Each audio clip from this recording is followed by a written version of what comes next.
As a racer, I was always hopeful that I would get a chance on a proper World Superbike.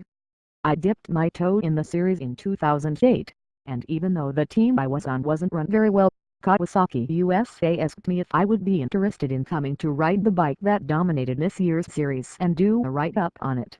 What was going to make this trip even cooler was the fact that Danes was going to send my new 10R suit from Italy right to my hotel. I was feeling factory already. Added into all this was the fact that 2013 WSB champion Tom Sykes would be testing during our time on the track. He was there to shake down the new 2016 ZX-10R. REA and his wife were expecting their second child, so the champ was unable to be there. We would go to the track the night prior to our test and eat with the team in the hospitality unit at the circuit. I learned a lot about how the team originated, starting in World Supersport with Joan Lascorts. Some may remember that Joan was critically injured in an accident in Milan, Italy in 2013. The team still remains loyal to him and has been instrumental in his recovery. It was cool to hear that. Beal also went on to tell us that the majority of the team has been together for the long haul, and you could see that by the way they interacted with each other. I did my pictures with the bike prior to riding it. During that time I was able to have a look at how the bike would fit my stature. Being a bit bigger, okay, a lot bigger than Jonathan, I was worried how I was going to fit on the ZX-10. I have been doing a fair amount of laps at home on a stock ZX-10, and when I jumped onto the race bike, I could tell right away I was stepping onto something special. The first thing I noticed was how wide Jonathan runs his bars.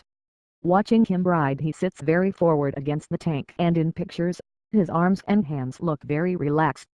When the time came to jump on the bike, I received a few last-second instructions from Oriol Pilares, REA's chief mechanic.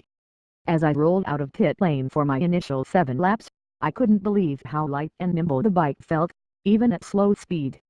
I knew that as my pace picked up it would only get better. My first initial laps would be getting used to the power, or so I thought. This bike was so easy to ride and the power came on so smooth. My first lap out I focused on getting up to speed a bit quicker and wanted to try to get used to the auto blip feature a bit more. One of the things that made downshifting hard was the bike went into gear so smooth, you couldn't feel it. So, not only was I not using the clutch, I couldn't tell what gear the bike was in. Going from 6th down to 3rd at the end of the long back straight became easier for me. Going from 5th down to 2nd on the front straight was harder, though, because I couldn't feel the shift through 3rd gear. This caused me to constantly double-check the instruments to see if I was in the gear I was looking for. The traction control on this bike was something I was looking forward to feeling. I'd heard these bikes at full song at Laguna Seca earlier in the year. As REA picks up the throttle, you can hear the bike doing something more than traditional traction control. The race team can control via the ECU how the cylinders fire, allowing them to manage the power better on corner exits. It doesn't, other than the sound of the bike.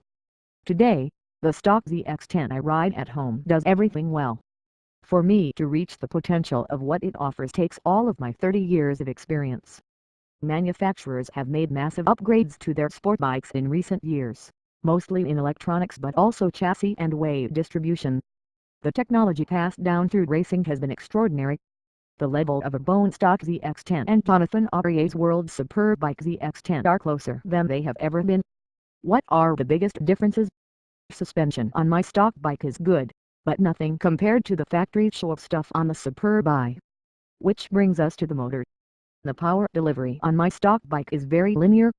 In fact, of all the 1000s I have ridden in street form, the Kawasaki hit is very smooth and easy to control. I always say that it is sneaky fast. The bike comes geared very tall, so that is a reason some say it has a light hit. The technology put into the 2016 ZX-10R comes straight from the Kawasaki World Superbike team. Everything they have done is a product of what the new bike is. I am really looking forward to throwing a leg over it and putting it through its paces. I felt very fortunate that I'd had the chance to ride Aragon before. I cannot imagine having never been there and having just 5 laps to learn the track and analyze this incredible machine.